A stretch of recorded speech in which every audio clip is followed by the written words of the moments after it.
unidade. Assembleia de Deus. Pense nisso. Assembleia de Deus. E esse nome é tão importante que mesmo aqueles que muitas vezes se desligam de nosso meio, porque setas malignas conseguiram entrar no seu ser, e orgulho, a desobediência, a prepotência, sai abrindo outras portas, mas não querem deixar de botar a assembleia.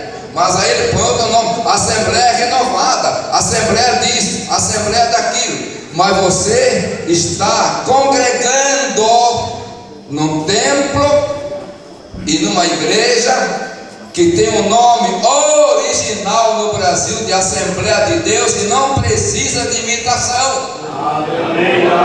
Então, quando tem essa placa Assembleia de Deus, você está sabendo uma coisa: é uma igreja que foi levantada nas promessas de Deus. E quando Deus tem promessa, Ele cumpre as promessas. Não foram rios de dinheiros que trouxeram do Navigem e Daniel Berg, não. Mas foi a operação, a revelação poderosa de Deus, que foi em primeiro plano, porque o pioneiro mesmo era Gunnar Wigren. Foi falado para ele num fim de semana na casa de um determinado irmão que ficou em êxtase, arrebatado. E nesta condição de arrebatado, ele profetizou com respeito a uma cidade que ele não conhecia, e um povo de costume muito diferente do povo da onde era da Suécia e do povo americano onde ele estava morando. Mas era esta obra. E depois, alguns dias, ele fala também agora para Daniel Berg como seu ajudante. Eu não sei se alguém aqui conhece a cidade de Belém do Pará. Alguém tem? Levanta a mão. Tem alguém que conhece?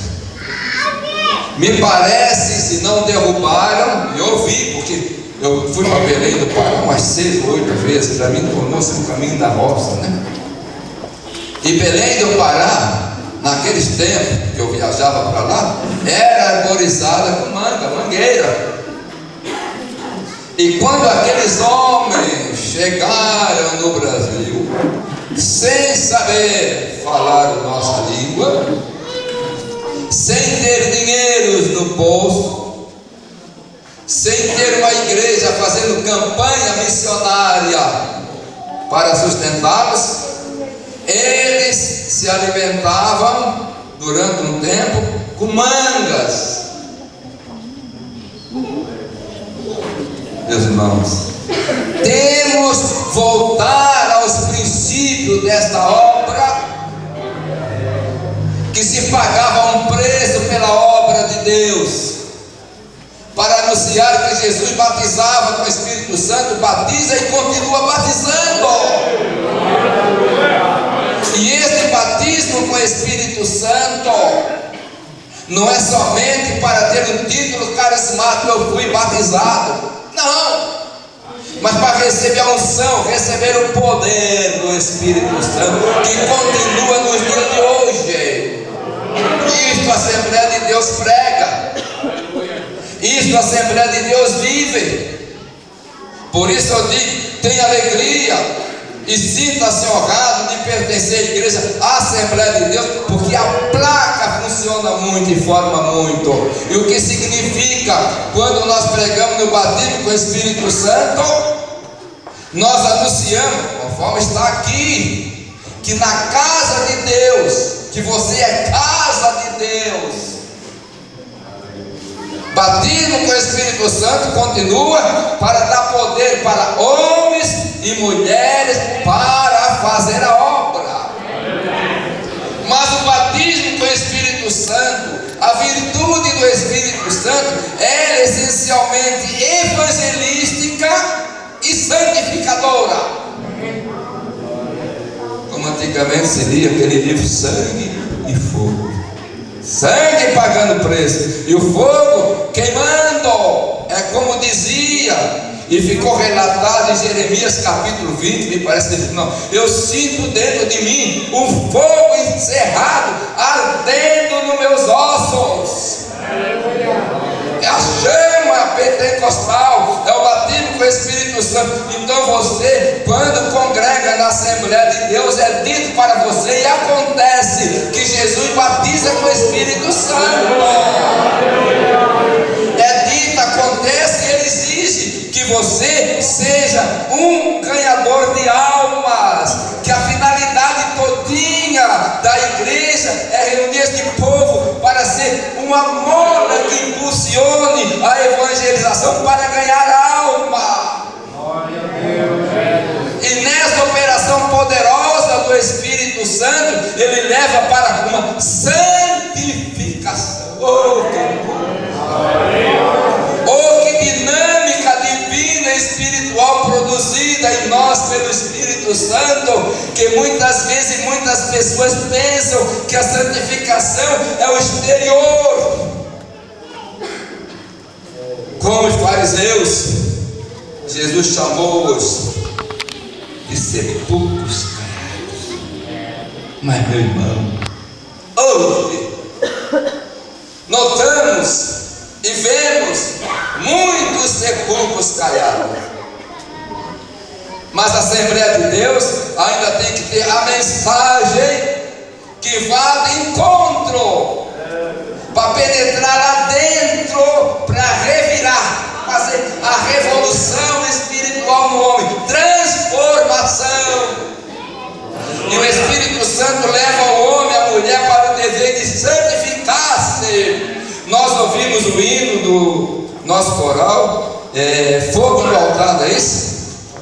Altar e chama, coisa gloriosa. O fogo arderá continuamente sobre o altar, não se apagará. Ele não estava dizendo, quando Deus falou para Moisés, se referindo àquele altar incipiente de pedra que estava ali, mas Deus estava olhando muito mais longe. O altar que é você, meu irmão, que o fogo não pode apagar.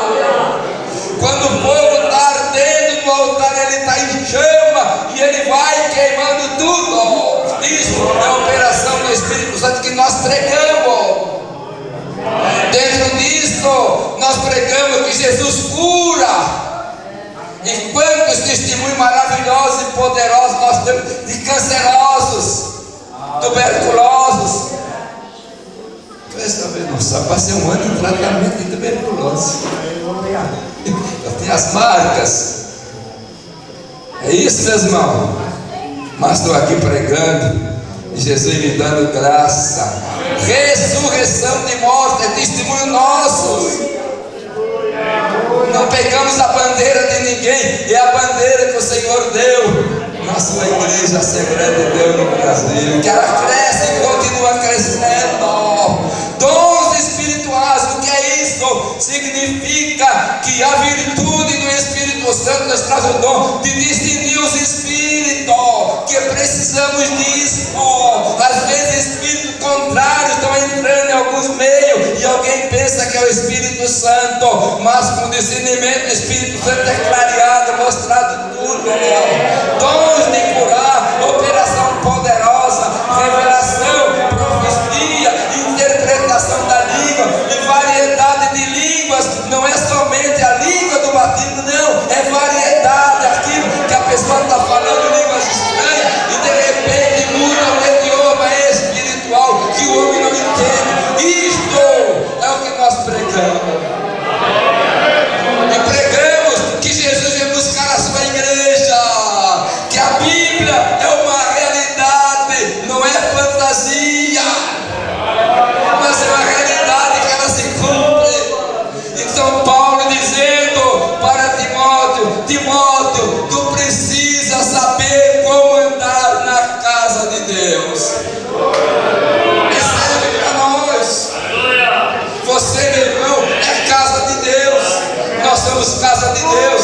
Casa é templo.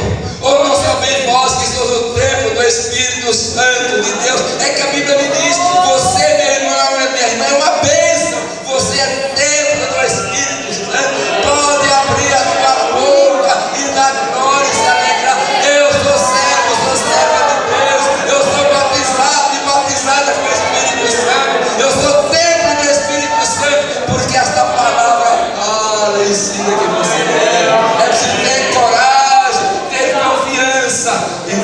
Assembleia de Deus, nós pregamos tudo isso.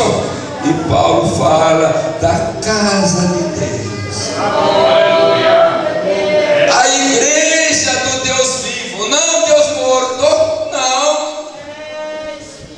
Meu Deus não é carregado por mim, Ele me carrega, Ele me impulsiona.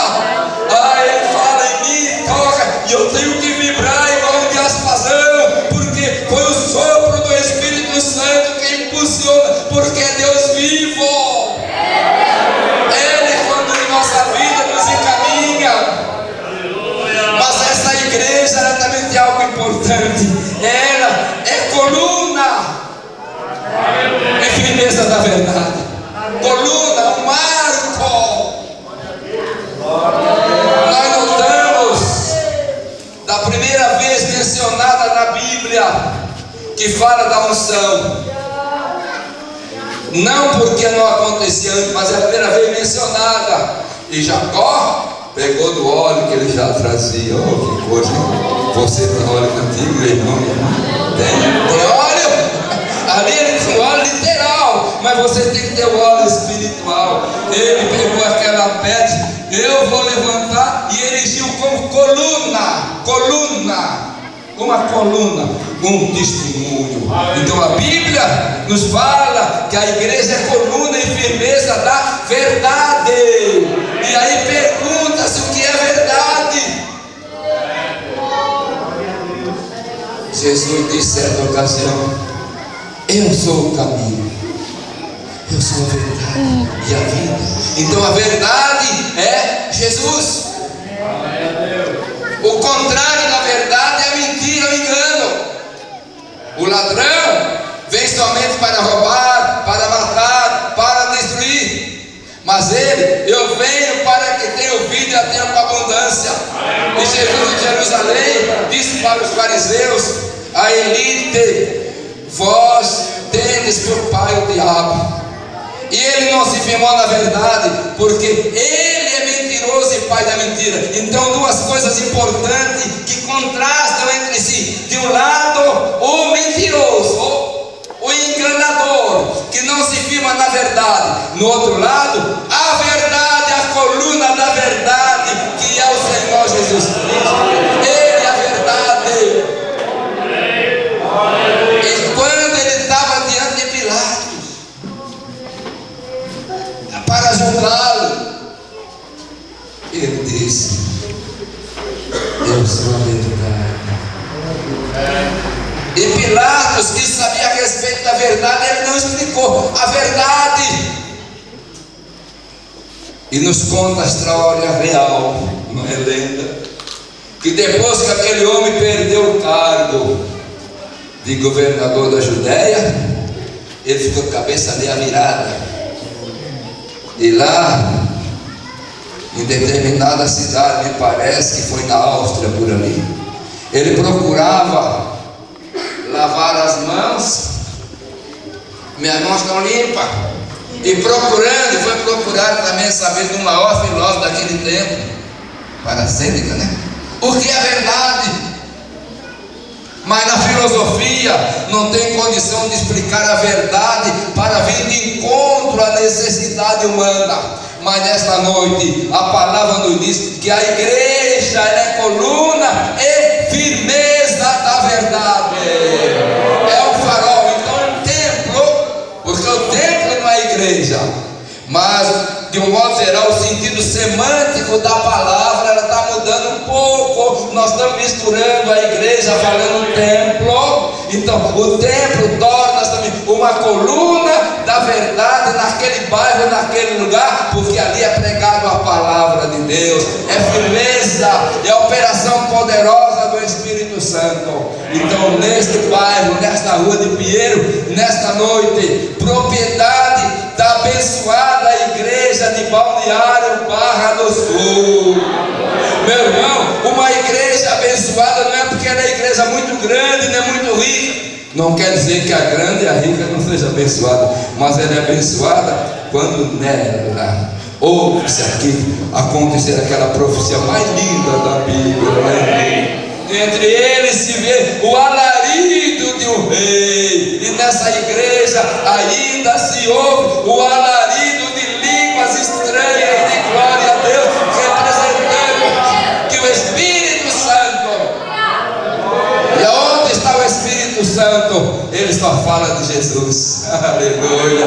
E se ouve o alarido, eu peço a vocês, peço a Deus, e eu creio que é o pensamento de todo o ministério, o desejo de vocês também, para que aqui em Balneário Barra do Sul, nesta igreja abençoada, continue-se ouvindo o alarido do Rei Jesus em nosso meio, porque a nossa igreja, a igreja do Senhor, a Assembleia de Deus, é coluna e firmeza da verdade. Amém?